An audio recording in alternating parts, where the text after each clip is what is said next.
যখন ইসলাম গ্রহণ করলেন তাদের মুশরিকরা খাবার রাদিয়াল্লাহু তাআলা আনহুকে ধরে নিয়ে আসলেন এবং তাকে সে ছিল কামার মানুষ লোহার জিনিস তৈরি করত তার পিঠের মধ্যে জ্বলন্ত লোহা দ্বারা তার পিঠকে ছিদ্র ছিদ্র করে দিয়েছিল এইগুলো আনতে গিয়ে।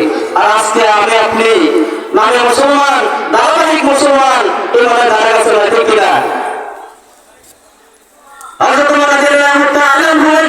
জিজ্ঞেস করলেন, হে ভাই খাবার, তোমার পিঠের মধ্যে এমন ছিদ্র ছিদ্র কেন, কালো কালো গর্ত কেন? আমি কামার মানুষ ছিলাম, আমি যখন লোহা দিয়ে বিভিন্ন জিনিসপত্র বানাইতাম কাকাটা আমাকে ধরে নিলাম এবং ধরে নিয়ে আমার পুরো শরীরটাকে ছিদ্র ছিদ্র করে দিয়েছে। তারা এভাবে বানিয়েছিল। আর আমি আপনি বাপদাদা থেকে জন্মগ্রহণ করছে বলে ইমান এসেছে। শুধু তাই নাই, এই ইমান সাহাবায়ে কেরাম ইমান আনতে গিয়ে কতটা ত্যাগ স্বীকার করেছে মনোযোগ দিয়ে শোনেন। খুবাইব রাদিয়াল্লাহু তাআলা আনহু ইসলাম গ্রহণ করলেন। ইসলাম গ্রহণ করার কারণে তাকে এমন শাস্তি দেওয়া হয়েছিল, তাকে ধরা হলো, তাকে ধরার পর জেলখানায় নিয়ে বলে দেওয়া হলো। জেলখানায় খুবাইব রাদিয়াল্লাহু তাআলা আনহু আছেন, জেলে যাওয়ার দায়িত্ব সে কারো রক্ষী।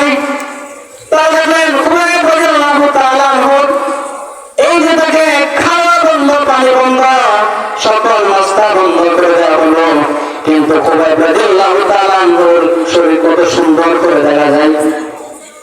কারো রক্ষীরা জিজ্ঞেস করলেন, এই যে খুবাইব রাদিয়াল্লাহু তাআলা আনহুর এই যে পরিণতি, এত খাওয়া বন্ধ করে দেওয়া হয়েছে কিন্তু তার শরীর এমন কেন?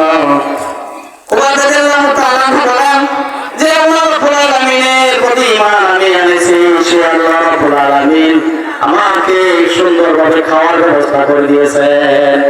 আল্লাহ পারেন কিনা? কামাই নাই, রোজগার নাই, চিন্তিত, আল্লাহ তাআলা পারেন কিনা আপনার সংসার চালাইতে? কিন্তু তারা ইমানের পথ থেকে সরেছেন, মাথা নত করেছেন। মুমিন তো কখনো মাথা নত করে না, অপলাশ বন্দী